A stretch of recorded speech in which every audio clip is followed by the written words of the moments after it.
Hello students, last lecture में हमने बहुत सारा डिस्कशन किया अबाउट एक तो वर्क फंक्शन के बारे में पढ़ा और डिफरेंट जो मेथड्स थी जिसकी हेल्प से हम जो इलेक्ट्रॉन है उनका एमिशन करवा सकते हैं, है ना। जिसमें से पर्टिकुलर ये जो हमारा चैप्टर है उसमें हम फोटो इलेक्ट्रिक इफेक्ट के बारे में बहुत सारी बातें करने वाले हैं। तो उसके बारे में भी मैंने आपको थोड़ा बताया था कि जैसे हर्ट्ज थे, हॉलवास थे, लेनार्ड थे, ये सारे जो हमारे जो साइंटिस्ट थे उन्होंने अलग अलग एक्सपेरिमेंट किए और उन्होंने ये फाइंड किया कि अगर आपके पास कोई मेटल है तो उसमें फ्री इलेक्ट्रॉन्स तो होते हैं, लेकिन वो इलेक्ट्रॉन्स कभी भी अपने आप उसमें से बाहर नहीं निकल सकते। उनको अगर आपको बाहर से निकालना है तो उसके लिए आपको कुछ उस पर इंसिडेंट करना पड़ेगा, मतलब कुछ रेज जो है उसको उस पर डालने पड़ेंगे, मतलब कि रेडिएशन करना पड़ेगा, आप ऐसे बोल सकते हो। अगर आपने लाइट इंसिडेंट की है तो अगर उनको सफिशिएंट एनर्जी मिल जाती है तो वो इलेक्ट्रॉन्स क्या कर सकते हैं, उसमें से बाहर निकल सकते हैं। तो जो मिनिमम एनर्जी जो आप दे रहे हो जिसकी वजह से इलेक्ट्रॉन्स उसमें से बाहर निकल रहे हैं, that is called its work function, जिसका हमने यूनिट भी लिया था, दैट इज इलेक्ट्रॉन वोल्ट। और वो एनर्जी के अकॉर्डिंग जो मिनिमम फ्रीक्वेंसी वाला जो वेव हमें चाहिए तो वो फ्रीक्वेंसी जो थी उसको हमने न्यू जीरो से दिखाया था, है ना। और उतनी frequency that is threshold frequency भी आपको उसको बोल सकते हो। तो इतनी फ्रीक्वेंसी वाला तो आपको जो वेव है वो इंसिडेंट करना ही पड़ेगा, तो ही फोटो इलेक्ट्रिक इफेक्ट जो है वो पॉसिबल होगी, तो ही फोटो इलेक्ट्रिक इफेक्ट की वजह से आपको इलेक्ट्रॉन एमिशन मिल सकता है। अब उससे आगे जो हमारे पास आज एक एक्सपेरिमेंटल स्टडी है वो भी फोटो इलेक्ट्रिक इफेक्ट के बारे में ही है। आप देख सकते हो यहाँ पर मैंने एक सर्किट बना के रखी है जिसमें यहाँ पर जो दिखाई है this is evacuated glass tube, मतलब अंदर जो है वो कोई भी एयर पार्टिकल नहीं है। अगर एयर नहीं होगी तो हमारा यहाँ पर जो इलेक्ट्रॉन का एमिशन होने वाला है तो वो इलेक्ट्रॉन का कोलिजन नहीं होगा किसी के भी साथ। तो इसीलिए हमने ये ऐसी जो ट्यूब है उसे ले रखी है। यहाँ पर उसमें हमने एक क्वार्ट्ज विंडो बनाई है जिससे यहाँ से अगर हम कोई लाइट इंसिडेंट कर रहे हैं तो वो इजीली अंदर जो है वो एंटर हो सके। सेकेंड थिंग, यहाँ पर जो हमारे पास दो प्लेट्स हमने बनाई है, one is cathode and second is anode. ये जो कैथोड है इसको हम एमीटर भी बोलते हैं, उसको हम एमीटर भी बोलते हैं, और ये जो हमारी प्लेट है उसको हम कलेक्टर भी बोलते हैं। आप ऐसे सोच सकते हो कि वो इलेक्ट्रॉन को कलेक्ट करने वाली है, इसको हम कलेक्टर भी बोल सकते हैं। और ये जो यहाँ पर जो हमने प्लेट लगाई है that is photo sensitive metal होना, इसका मतलब ये है कि जब आप यहाँ से लाइट इंसिडेंट करोगे तो वो उसको क्या करेगी, एब्जॉर्ब करेगी, और एब्जॉर्ब करने की वजह से उसमें से इलेक्ट्रॉन का एमिशन हो सकता है। हमने यहाँ पर ऐसी एक प्लेट लगाई है। और एक चीज़ देख सकते हो, इसके साथ जो है हमने बैटरी कनेक्ट की है, एक रियोस्टेट लगाया है, पैरेलल वोल्ट मीटर लगाया है जिससे हमें पता चले कि हम कितने वोल्टेज अप्लाई कर रहे हैं, और एक माइक्रो एमीटर लगाया है जिससे पता चलेगा कि अगर वहाँ पर इलेक्ट्रॉन्स आ रहे हैं तो यहाँ पर ये डिफ्लेक्शन बताएगा, तो करंट की वजह से हमें ये भी पता लग जाएगा कि कितने वहाँ पर इलेक्ट्रॉन्स आ रहे हैं। क्योंकि आपको करंट की ये फॉर्मूला पता है, I = Q/T and Q = NE। तो हम नंबर ऑफ इलेक्ट्रॉन्स कितने वहाँ पर आ रहे हैं वो करंट की रीडिंग लेके हम पता लगा सकते हैं। और एक चीज़ है, यहाँ पर ये पर्टिकुलर आपको कुछ दिख रहा है, that is called commutator. Commutator की हेल्प से आप क्या कर सकते हो कि आपने जो है सपोज यहाँ पर ये जो मैंने कैथोड दिखा है उसके साथ आपने बैटरी का पहले पॉजिटिव टर्मिनल जो है वो कनेक्ट किया है और इसके साथ मैंने नेगेटिव टर्मिनल कनेक्ट किया है। तो इसको आप घुमा के आप ऐसे भी कनेक्शन कर सकते हो, उल्टा मतलब ये प्लेट को नेगेटिव कर सकते हो और ये प्लेट को पॉजिटिव भी कर सकते हो। तो इसकी हेल्प लेके, कम्यूटेटर की हेल्प लेके हम जो है वो दोनों जो टर्मिनल्स हैं उनके पोटेंशियल चेंज कर सकते हैं, ठीक है। तो ये जो है वो पूरा हमारी जो एक्सपेरिमेंटल स्टडी है उसके लिए ये हमने पूरा जो सेटअप है वो बना के रखा है। अब देखो यहाँ पर क्या हो रहा है, यहाँ से हम लाइट इंसिडेंट कर रहे हैं। हमारा जो प्रैक्टिकल है बेसिकली क्या है, तो आप यहाँ से अलग अलग जो है अलग अलग फ्रीक्वेंसी वाली लाइट या अलग अलग इंटेंसिटी वाली लाइट अगर डालोगे तो उसकी वजह से जो इलेक्ट्रॉन्स आपको मिलेंगे उनकी एनर्जी में क्या फ़र्क आएगा, ठीक है, वो कैसे मोशन में आएंगे, और ये सारी चीज़ें यहाँ पर हमें जो है वो स्टडी करनी है। तो फर्स्ट चीज़ आपको ये बता दूँ कि अगर मैंने यहाँ से लाइट इंसिडेंट की है तो बीच में आप ऐसे कर सकते हो कि कलर्ड ग्लास रख दो, तो उसकी वजह से आप अलग अलग जो है वो ग्लास रख के उसकी वजह से अलग अलग फ्रीक्वेंसी वाली जो लाइट है वो यहाँ पर इंसिडेंट कर सकते हैं। सेकेंड थिंग, अगर यहाँ से जो हमारा जो सोर्स है उसका आप डिस्टेंस चेंज करोगे तो डिस्टेंस चेंज होगा तो उसकी इंटेंसिटी भी चेंज होगी, क्योंकि शायद आपको ये फॉर्मूला पता होगी कि जो इंसिडेंट होती है लाइट तो इंटेंसिटी जो है उसकी ये फॉर्मूला है, that is energy upon time into area, है ना। मतलब पर यूनिट एक सेकेंड में पर यूनिट एरिया कितनी एनर्जी आप जो है वो इंसिडेंट कर रहे हो, that is called its intensity. इसका मतलब जिसकी जो है ये दोनों टर्म जो है हमने यहाँ पर यूनिट ली है डेफिनेशन के लिए। अगर आप ऐसे सोचोगे कि यहाँ से अगर आप डिस्टेंस बढ़ाओगे तो क्या होगा, आप किसी भी चीज़ का दूर से अगर फोटोग्राफ ले रहे हो तो बड़ा एरिया कवर होगा, है ना। अगर एरिया बड़ा कवर हो रहा है तो एरिया बड़ा है तो इंटेंसिटी कैसी होगी, लो होगी। तो आप सोच सकते हो कि जैसे जैसे आप जो सोर्स है उसका यहाँ से डिस्टेंस चेंज करते जाओगे तो उसके हिसाब से उसकी इंटेंसिटी भी चेंज होगी। तो आप अलग अलग इंसिडेंट करने वाले हो इंटेंसिटी वाली जो लाइट है उसको, और अपने जो एक्सपेरिमेंट है उसमें सारी चीज़ें स्टडी करने वाले हो।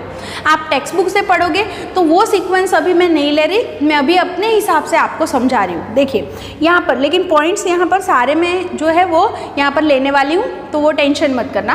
देखिए यहाँ पर फर्स्ट चीज़ मैंने ऐसे ली है कि जो हमारा कलेक्टर है उस कलेक्टर को हमने नेगेटिव पोटेंशियल पर रखा है, और ये जो कैथोड को नेगेटिव पोटेंशियल पर, मतलब ये एमीटर है और ये कलेक्टर है, तो इसको मैंने पॉजिटिव पोटेंशियल पर रखा है। फर्स्ट चीज़ मैंने ऐसे की। अब यहाँ से हम लाइट इंसिडेंट कर रहे हैं तो ये जो हमारी फोटो सेंसिटिव प्लेट है वो क्या करेगी, उसकी मटेरियल अगर उसको इतनी एनर्जी मिल गई, कितनी एनर्जी, नॉर्मली वर्क फंक्शन जितनी, मिनिमम उतनी तो एनर्जी उसे चाहिए, वर्क फंक्शन जितनी या फिर उससे ज़्यादा एनर्जी अगर आपके इलेक्ट्रॉन्स को यहाँ मिल गई तो वो इलेक्ट्रॉन क्या करेंगे, वो एनर्जी लेके इसमें उसका एमिशन होगा। वो इलेक्ट्रॉन नेगेटिव होते हैं, नेगेटिवली चार्ज होते हैं, और ये प्लेट जो है उसका जो पोटेंशियल है वो पॉजिटिव है, तो इलेक्ट्रॉन इसकी डायरेक्शन में क्या होंगे, अट्रैक्ट होंगे। तो ये इलेक्ट्रॉन यहाँ से जाते हुए जाएंगे तो इसकी वजह से यहाँ पर कुछ करंट आप मेजर कर सकते हो। तो करंट कितना है उसके हिसाब से ये भी पता लग जाएगा आपको कि यहाँ पर कितने इलेक्ट्रॉन्स जो है उनका एमिशन हो रहा है। सेकेंड थिंग, आपने यहाँ से कुछ वोल्टेज अप्लाई किया है। आप ऐसे भी कर सकते हो कि आप रियोस्टेट की हेल्प लेके वोल्टेज जो अप्लाई कर रहे हो उसको चेंज भी कर सकते हो। तो सपोज मैंने इसको मोर पॉजिटिव कर दिया, तो अब ऐसा भी पॉसिबल है कि पहले से ज़्यादा इलेक्ट्रॉन्स यहाँ पर आने लगे। एक पोटेंशियल ऐसा भी होगा कि मैक्सिमम इलेक्ट्रॉन्स जिनका एमिशन हुआ है वो मैक्सिमम इलेक्ट्रॉन्स यहाँ पर पहुँच रहे हैं, तो आपको मैक्सिमम करंट मिलने वाली है। उसके बाद आप पोटेंशियल बढ़ाते जाओगे फिर भी करंट ज़्यादा नहीं बढ़ेगी। उसका रीज़न यही है कि जितने मैक्सिमम इलेक्ट्रॉन्स यहाँ से एमिट हुए हैं वो सारे इलेक्ट्रॉन जो है वो इस डायरेक्शन में आ गए, यहाँ पर पहुँच गए, तो आपको जो करंट मिल रही है वो मैक्सिमम है। अगर एक बार मैक्सिमम करंट मिल गई फिर करंट जो है वो इंक्रीज नहीं होगी, और वो करंट को हम बोलेंगे सैचुरेशन करंट। ये कब की बात है, ये इसका पोटेंशियल हमने पॉजिटिव रखा है तब की मैंने बात की। ओके, तो सिंपल चीज़ थी, यहाँ से लाइट इंसिडेंट की, इलेक्ट्रॉन ने उसको क्या किया, उसको एब्जॉर्ब किया, है ना, और उसकी वजह से इलेक्ट्रॉन को एनर्जी मिली, वो इलेक्ट्रॉन का एमिशन हुआ, और वो जो इलेक्ट्रॉन एमिट हुए वो इलेक्ट्रॉन, ये पोटेंशियल यहाँ पर पॉजिटिव था तो वो यहाँ पर पहुँच गए। जब मैक्सिमम इलेक्ट्रॉन्स जिस पोटेंशियल पर यहाँ पर पहुँच रहे हैं उसके बाद भी आप पोटेंशियल बढ़ा रहे हो तो भी करंट नहीं बढ़ेगा, तो इसका मतलब उसको आप करंट को बोलोगे सैचुरेशन करंट। ठीक है। अब सेकेंड थिंग, अब मुझे यहाँ पर ये करना है कि अगर मैं इनका जो है कम्यूटेटर की हेल्प लेके पोटेंशियल जो है वो चेंज कर रही हूँ, मतलब इसको मैंने पॉजिटिव पोटेंशियल पर रख दिया और कलेक्टर को नेगेटिव पोटेंशियल पर रख दिया, अब क्या होगा, देखिए फिर से आप जब लाइट इंसिडेंट करोगे फिर से सेम प्रोसेस हो गई कि इलेक्ट्रॉन जो होंगे वो क्या करेंगे, उसको एब्जॉर्ब करेंगे, और जो इलेक्ट्रॉन जो होंगे जिनको वर्क फंक्शन जितनी एनर्जी मिल गई तो वो इलेक्ट्रॉन का एमिशन तो हुआ, ठीक है। लेकिन यहाँ पर आप सोच सकते हो इलेक्ट्रॉन नेगेटिवली चार्ज पार्टिकल है और ये जो है हमारा कलेक्टर वो भी नेगेटिव पोटेंशियल पर है, तो दोनों के बीच में क्या होगा, रिपल्सिव फोर्स लगेगा। तो वही इलेक्ट्रॉन जिनके पास इतनी एनर्जी है कि वो रिपल्सिव फोर्स का अपोज कर सके, सिर्फ वही इलेक्ट्रॉन्स यहाँ पर पहुँच जाएंगे। तो इसका मतलब यहाँ पहुँचने वाले इलेक्ट्रॉन्स कोई नंबर्स जो होंगे वो कंपैरेटिवली कम होंगे, है ना। अब मैं ऐसे कर रही हूँ कि यहाँ से पोटेंशियल चेंज किया, मैंने इसको मोर नेगेटिव किया, तो इसका मतलब ये हुआ कि जो रिपल्सिव फोर्स पहले जो लग रही थी उससे भी ज़्यादा बढ़ गई। तो अगर फोर्स बढ़ रही है तो वहाँ पहुँचने वाले जो इलेक्ट्रॉन्स हैं उनके नंबर्स भी पहले से कम हो जाएंगे। पहले जो जितने इलेक्ट्रॉन्स वहाँ पर पहुँच रहे थे उससे इलेक्ट्रॉन्स कैसे पहुँचेंगे, कम। तो इसका मतलब ये हुआ कि यहाँ पर जो नंबर ऑफ इलेक्ट्रॉन्स अगर कम पहुँच रहे तो करंट भी आपको कम मिलेगी। इसका मतलब जब आप इसका पोटेंशियल नेगेटिव, मोर नेगेटिव करते जाओगे तो करंट भी डिक्रीज होती जाएगी। क्यों? क्योंकि इलेक्ट्रॉन्स को क्या करना है, वो रिपल्सिव फोर्स को अपोज करना है और उसको ओवरकम करके आप बोल सकते हो कि वहाँ पर पहुँचना है। तो सभी इलेक्ट्रॉन्स के पास इक्वल एनर्जी तो है नहीं, तो क्या होगा कि जो इलेक्ट्रॉन्स के पास इतनी एनर्जी है कि उसको वो फोर्स को ओवरकम करके वहाँ पर पहुँच सके, वही इलेक्ट्रॉन्स यहाँ पर पहुँचेंगे। तो एक कंडीशन ऐसी आएगी कि आपने यहाँ का पोटेंशियल इतना कर दिया, इतना नेगेटिव कर दिया कि अब कोई भी इलेक्ट्रॉन के पास इतनी एनर्जी बची ही नहीं कि वो अपने उस पर जो रिपल्सिव फोर्स लग रहा है उसको अपोज करके वो उसको ओवरकम करके वहाँ तक पहुँच सके। तो वो कंडीशन में क्या होगा, कोई भी इलेक्ट्रॉन यहाँ पर नहीं पहुँचेगा। तो जो मिनिमम पोटेंशियल, नेगेटिव पोटेंशियल जो यहाँ पर आपने रखा है, जिसकी वजह से अगर कोई इलेक्ट्रॉन वहाँ पर नहीं पहुँच रहा तो जो करंट मिलेगी वो भी कैसी होगी, ज़ीरो। क्यों ज़ीरो होगी? कोई इलेक्ट्रॉन ही वहाँ नहीं पहुँच रहा तो करंट भी नहीं मिलेगी। तो वो जो पोटेंशियल, जो नेगेटिव मिनिमम पोटेंशियल जिसकी वजह से यहाँ पर कोई इलेक्ट्रॉन नहीं पहुँच रहा, that is called stopping potential. That is called stopping potential, और उसको हम V0 लिख सकते हैं। ठीक है, तो V0 का मतलब क्या हुआ, वो नेगेटिव पोटेंशियल है। और वो पोटेंशियल कैसा पोटेंशियल है कि उस पोटेंशियल पर यहाँ से जो इलेक्ट्रॉन्स एमिट हुए वो इलेक्ट्रॉन वहाँ पर नहीं पहुँच पा रहे, है ना। अब मैं इसको मोर नेगेटिव करूँगी तो भी कोई फ़ायदा नहीं होगा, क्योंकि फिर भी कोई इलेक्ट्रॉन नहीं पहुँचने वाला, तो उसको ज़्यादा और नेगेटिव करने का कोई फ़ायदा हमें नहीं मिला। तो जो मिनिमम वोल्टेज पर, नेगेटिव वोल्टेज पर जो करंट है, फोटो इलेक्ट्रिक करंट, वो ज़ीरो हो गया, उसको ही हम बोल सकते हैं यहाँ पर स्टॉपिंग पोटेंशियल। तो स्टॉपिंग पोटेंशियल का मीनिंग आपको समझ में आ गया होगा। तो यहाँ पर पर्टिकुलर आप बोल सकते हो क्या हुआ कि यहाँ से इलेक्ट्रॉन का एमिशन हो रहा था, वो इलेक्ट्रॉन के पास काइनेटिक एनर्जी थी, मैक्सिमम काइनेटिक एनर्जी वाला इलेक्ट्रॉन भी यहाँ पर नहीं पहुँच सका, है ना। तो इसका मतलब ये हुआ कि मैक्सिमम काइनेटिक एनर्जी, या फिर मैं उसको लिख सकती हूँ K मैक्सिमम, या फिर आप लिख सकते हो 1/2 mv मैक्सिमम, जिसकी स्पीड मैक्सिमम होगी उसकी काइनेटिक एनर्जी मैक्सिमम होगी। तो वो जो है उसकी जो एनर्जी है वो एनर्जी भी यहाँ उसको पहुँचा नहीं सकी।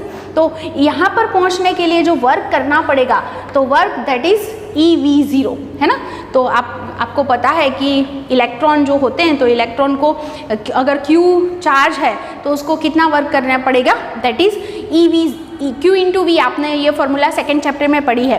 तो वही चीज़ है कि यहाँ पर जो उसकी मैक्सिमम काइनेटिक एनर्जी होगी दैट विल बी कितनी होगी, EV0। फिर भी वो यहाँ पर नहीं पहुँच रहा, इसके बाद तो पहुँचेगा ही नहीं, ये इसकी क्या हो गई, लिमिट हो गई। तो इसका मतलब ये हुआ कि काइनेटिक एनर्जी इक्वल्स टू, ये फॉर्मूला आपको स्टॉपिंग पोटेंशियल के साथ मिल गई और वो बहुत ही इंपॉर्टेंट है, आपको आगे भी काम में आएगी। तो ये चीज़ है, यहाँ तक स्टॉपिंग पोटेंशियल क्या है, इतनी चीज़ आपको समझ में आ गई होगी। बहुत ही सिंपल तरीके से अपने दिमाग में रख सकते हैं। जब कलेक्टर को पहले हमने पॉजिटिव पोटेंशियल पर रखा तो क्या हुआ, यहाँ से हमने लाइट इंसिडेंट की, इलेक्ट्रॉन को एनर्जी मिली, वो इलेक्ट्रॉन एमिट हुए और यहाँ पर पहुँच गए। जब हमने यहाँ का पोटेंशियल मोर पॉजिटिव किया तो धीरे धीरे वहाँ पर पहुँचने वाले इलेक्ट्रॉन्स के नंबर बढ़ते गए। एक कंडीशन ऐसी आ गई कि मैक्सिमम जितने इलेक्ट्रॉन्स एमिट हुए थे सारे यहाँ पर पहुँच गए, तो करंट आपको मैक्सिमम मिल गया। उसके बाद क्या कंडीशन आएगी, आप जो है वो यहाँ से वोल्टेज बढ़ाओगे फिर भी करंट नहीं बढ़ सकता। क्यों? क्योंकि मैक्सिमम इलेक्ट्रॉन्स वहाँ पर पहुँच रहे हैं, that is called saturation current. फिर आपने क्या किया, इसको नेगेटिव पोटेंशियल दे दिया। तो नेगेटिव पोटेंशियल दे दिया तो पहले इलेक्ट्रॉन्स निकले, लेकिन वो इलेक्ट्रॉन्स, वही इलेक्ट्रॉन्स यहाँ पर पहुँच पाए जिनके पास इतनी एनर्जी थी कि वो रिपल्सिव फोर्स को ओवरकम करके पहुँच सके। धीरे धीरे आप इसको मोर नेगेटिव करते गए, है ना। तो कैसी कंडीशन आ गई कि अब वहाँ पहुँचने वाले इलेक्ट्रॉन्स के नंबर कम होते गए। तो एक कंडीशन तो ऐसी भी आ गई कि आपने यहाँ का पोटेंशियल इतना नेगेटिव रखा है कि कोई भी इलेक्ट्रॉन वहाँ पर नहीं पहुँच रहा। इसका मतलब यहाँ पर फोटो इलेक्ट्रिक करंट कैसी मिल रही है आपको, 0 and that potential is called stopping potential.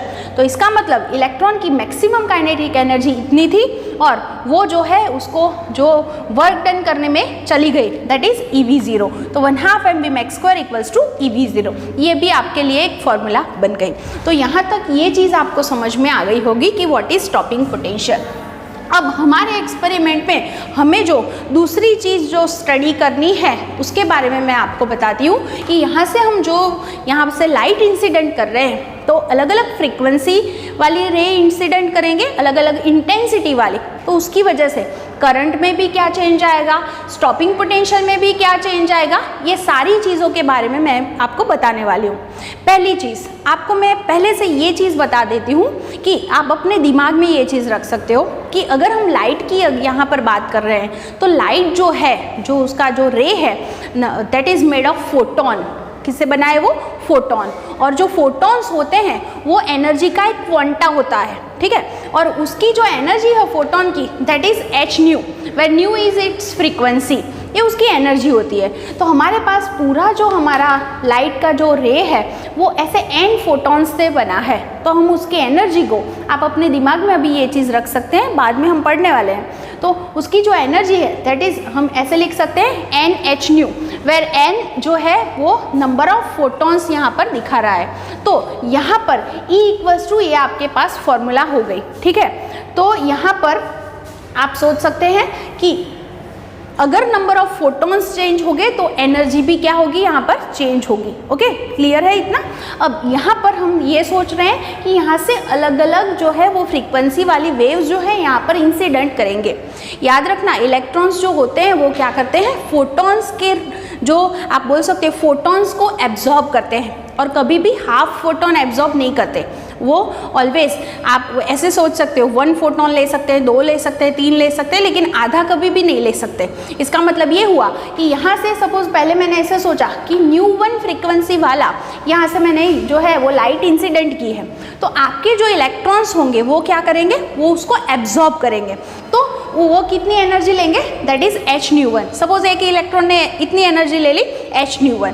और अभी मैं आपको अपने हिसाब से सिर्फ बता रही हूँ कि अगर ये एनर्जी की वैल्यू हो गई 3 इलेक्ट्रॉन वोल्ट, तो इसका मतलब ये हुआ कि अगर मैंने यहाँ पर जो प्लेट ली है, जो मेटल ली है, सपोज उसका वर्क फंक्शन है 2 इलेक्ट्रॉन वोल्ट, तो आपके इलेक्ट्रॉन्स यहाँ से क्या करेंगे, उसमें से उसको 3 इलेक्ट्रॉन वोल्ट एनर्जी मिल रही है, उसमें से 2 इलेक्ट्रॉन वोल्ट एनर्जी कहाँ खर्च कर देंगे, तो वहाँ से एमिट होने के लिए प्लेट से।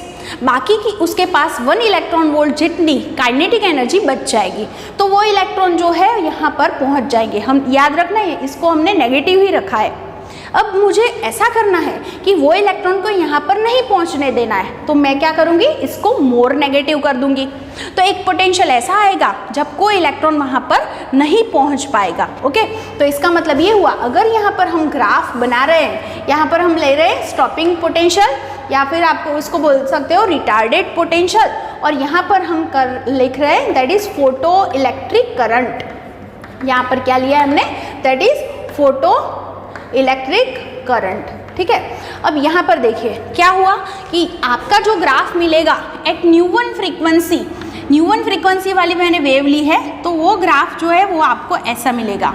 सपोज स्टॉपिंग पोटेंशियल जो है वो V01 है, तो देख सकते हो नेगेटिव है इसलिए मैंने यहाँ पर दिखाया है। और इसका मतलब आप समझ सकते हो कि यहाँ पर जब जो है पोटेंशियल पॉजिटिव था, तो पॉजिटिव था तब क्या हुआ, धीरे धीरे करंट बढ़ रही थी, है ना।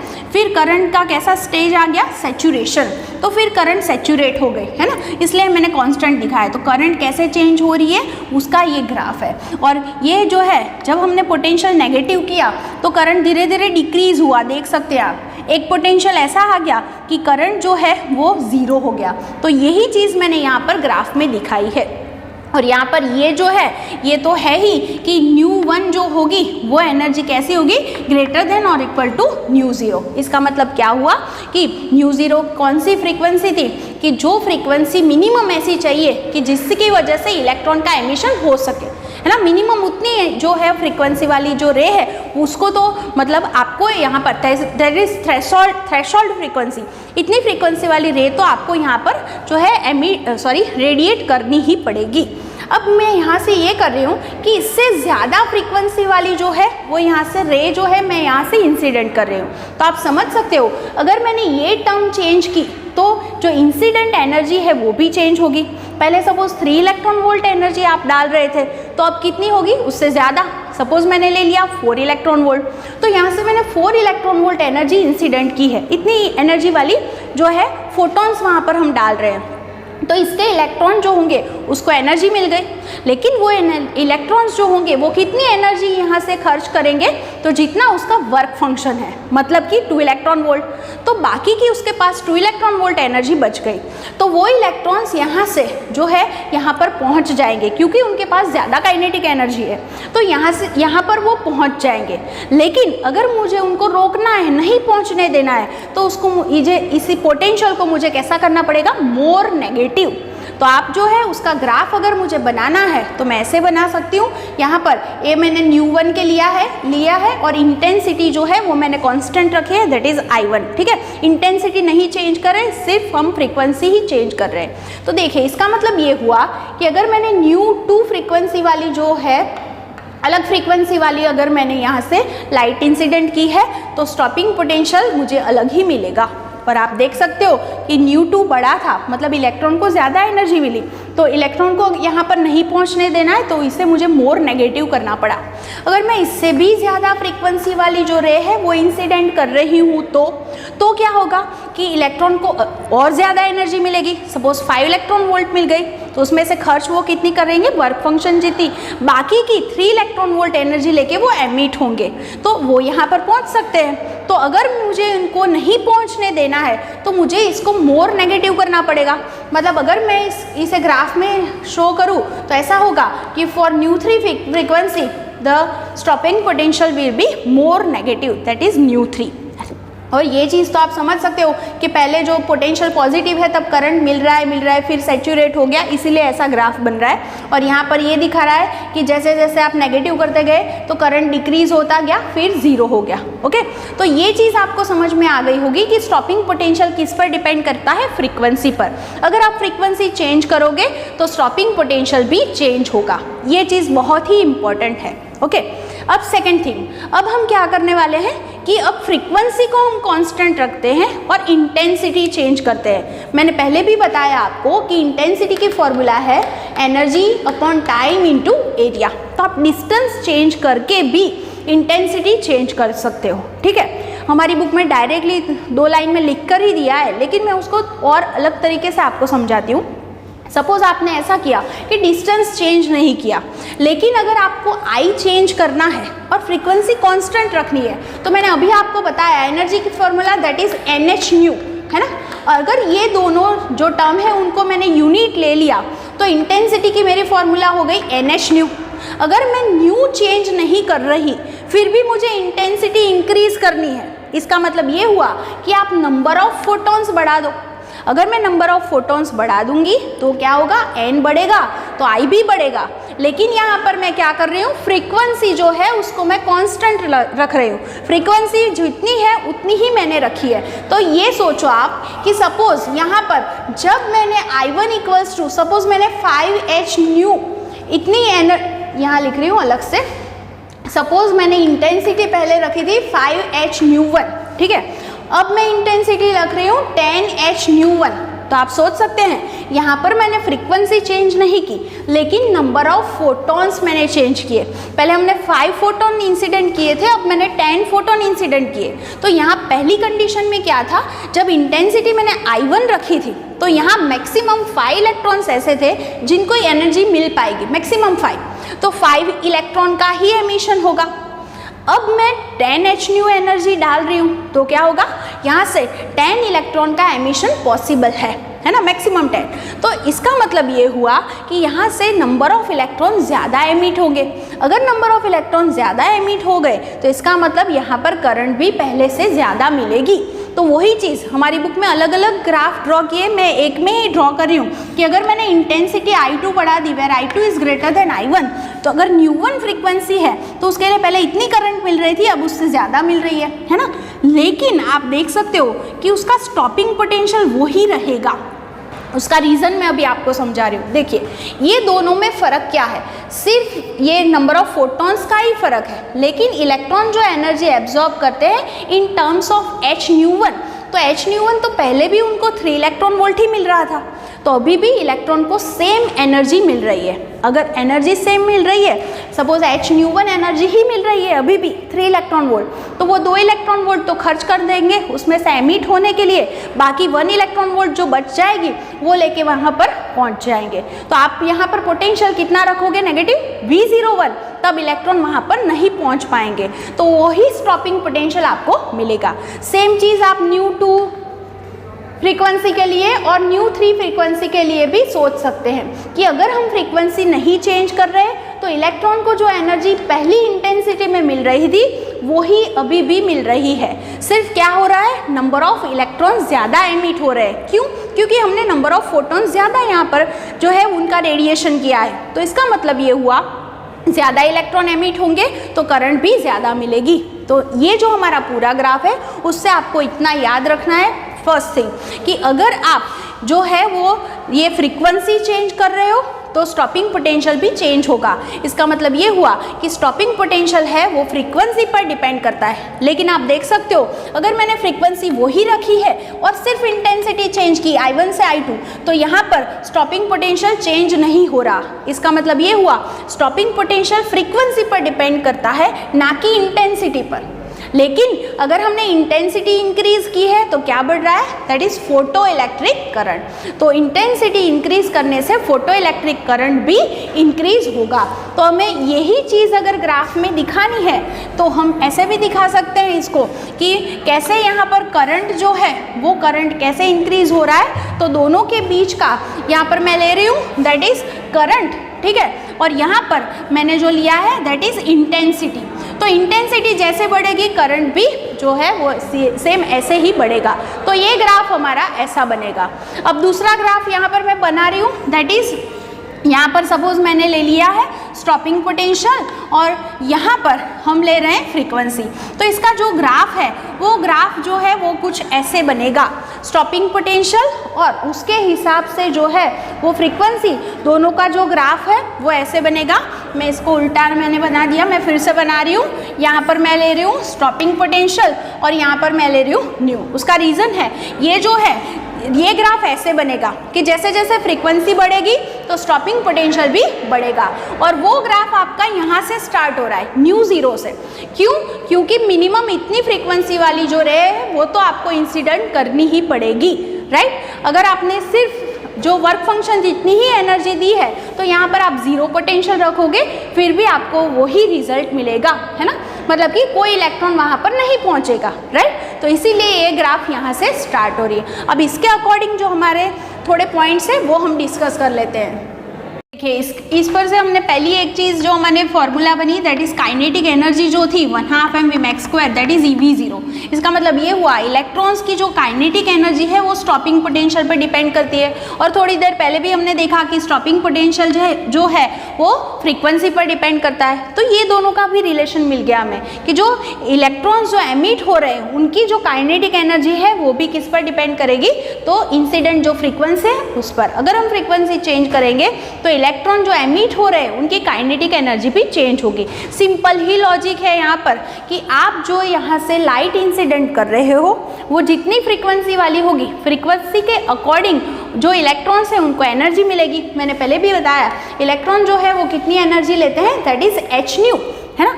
अगर जो एनर्जी वो लेंगे, अगर आप न्यू चेंज करोगे तो उनको जो मिलने वाली एनर्जी है वो भी चेंज होगी। पहले सपोज मैंने बताया कि ν1 फ्रीक्वेंसी के लिए उनको 3 इलेक्ट्रॉन वोल्ट एनर्जी मिल रही थी, फिर मैंने जो फ्रीक्वेंसी बढ़ा दी ν2 कर दी तो उनको 4 इलेक्ट्रॉन वोल्ट एनर्जी मिलने लगी। इसका मतलब कि अगर आप जो है यहाँ से अलग अलग जो फ्रीक्वेंसी वाली लाइट इंसिडेंट करोगे तो इलेक्ट्रॉन्स को अलग अलग एनर्जी मिलेगी, लेकिन उनको वहाँ से एमिट होने के लिए तो कितनी एनर्जी चाहिए, वर्क फंक्शन जितनी। तो अगर उनको वर्क फंक्शन जितनी एनर्जी मिल जाती है तो उनका एमिशन हो जाता है। तो बाकी जो उनके पास एनर्जी बच गई दैट इज उनकी काइनेटिक एनर्जी। तो वो काइनेटिक एनर्जी आप बोल सकते हो डायरेक्टली कि फ्रीक्वेंसी पर डिपेंड करेगी। जितनी ज़्यादा फ्रीक्वेंसी वाली रे यहाँ से इंसिडेंट करोगे आप, उतनी इलेक्ट्रॉन के पास एनर्जी भी ज़्यादा होगी, राइट। तो ये चीज़ आपके पास एक थी। सेकेंड थिंग, यहाँ पर ऐसा ज़रूरी नहीं है कि आप जो लाइट इंसिडेंट कर रहे हो उसकी इंटेंसिटी ज़्यादा होनी चाहिए। वो सिंपल चीज़ है, जैसे मैंने बताया कि इंटेंसिटी I इक्वल्स टू, मैंने सिंपल वाली फॉर्मूला बना दी। सपोज मैंने लिखा था 5h², इसका मतलब उसमें नंबर ऑफ फोटॉन्स 5 है, तो 5 फोटॉन्स डालोगे तो मैक्सिमम 5 इलेक्ट्रॉन्स का एमिशन पॉसिबल है। लेकिन जो इलेक्ट्रॉन का एमिशन है वो फ्रीक्वेंसी पर डिपेंड करता है। अगर फ्रीक्वेंसी कैसी होनी चाहिए, थ्रेशोल्ड फ्रीक्वेंसी जितनी, है ना। अगर थ्रेशोल्ड फ्रीक्वेंसी जितनी जो है वो यहाँ से आपने लाइट इंसिडेंट नहीं की तो क्या होगा, वहाँ पर फ्रीक्वेंसी अगर कम है, मतलब new is less than new zero है, तो उसको सफिशेंट एनर्जी नहीं मिलेगी, वर्क फंक्शन जितनी एनर्जी नहीं मिलेगी, तो इलेक्ट्रॉन का एमिशन पॉसिबल नहीं होगा। इसका मतलब यही है कि यहाँ से अगर इंटेंसिटी कम है, सपोज मैंने सिर्फ एक ही फोटोन डाला 1h², लेकिन न्यू जो है वो कैसा है, यहाँ से ग्रेटर देन और इक्वल टू न्यू ज़ीरो, तो एक इलेक्ट्रॉन का तो एमिशन होगा ही, राइट। तो इलेक्ट्रॉन का एमिशन होने के लिए क्या ज़रूरी है कि उसके पास प्रॉपर फ्रीक्वेंसी वाली आपको रे इंसिडेंट करनी पड़ेगी, या फिर आप बोल सकते हो उसके पास एटलीस्ट वर्क फंक्शन जितनी एनर्जी वाली जो है वो रे होनी ही चाहिए, है ना। अगर जो है यहाँ से इंटेंसिटी कम होगी तो number of electrons come emit होंगे, तो आपको करंट कम मिलेगी, लेकिन यहाँ पर फोटो इलेक्ट्रिक इफेक्ट तो होगी ही। और ये चीज़ भी आप बोल सकते हो कि अगर जो है आप इलेक्ट्रॉन को सफिशेंट एनर्जी मिल जाती है तो वो इलेक्ट्रॉन जो है वो स्पॉन्टेनियसली उनका तुरंत ही आप बोल सकते हो कि एमिशन हो जाता है। ऑलमोस्ट आप बोल सकते हो लेस देन 10⁻⁹ सेकेंड, इतने टाइम में ही उनका एमिशन यहाँ पर हो जाता है, ठीक है। तो ये फोटो इलेक्ट्रिक इफेक्ट के बारे में बहुत ही इंपॉर्टेंट चीज़ें थी। इतनी चीज़ें तो आपको याद रखनी ही है कि जो है आप फ्रीक्वेंसी चेंज करोगे तो स्टॉपिंग पोटेंशियल चेंज होगा, मतलब स्टॉपिंग पोटेंशियल जो है वो इंसिडेंट फ्रीक्वेंसी पर डिपेंड करता है, ना कि इंटेंसिटी पर।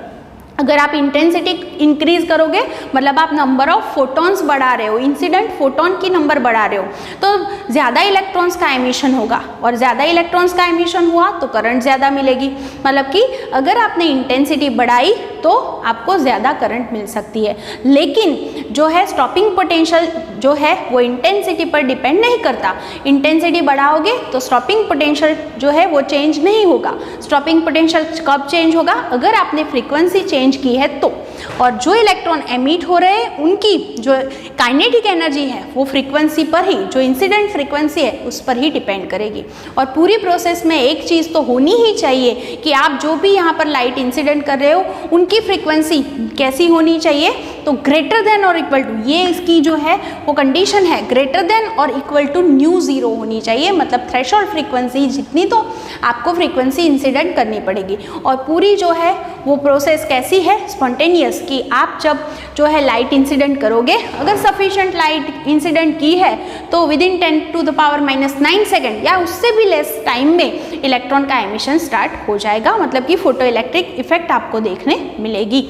ओके, तो ये पूरा एक्सपेरिमेंट था, आप टेक्स्ट बुक से भी अच्छे से पढ़ लेना और ये सारी चीज़ें आपके दिमाग में रखना।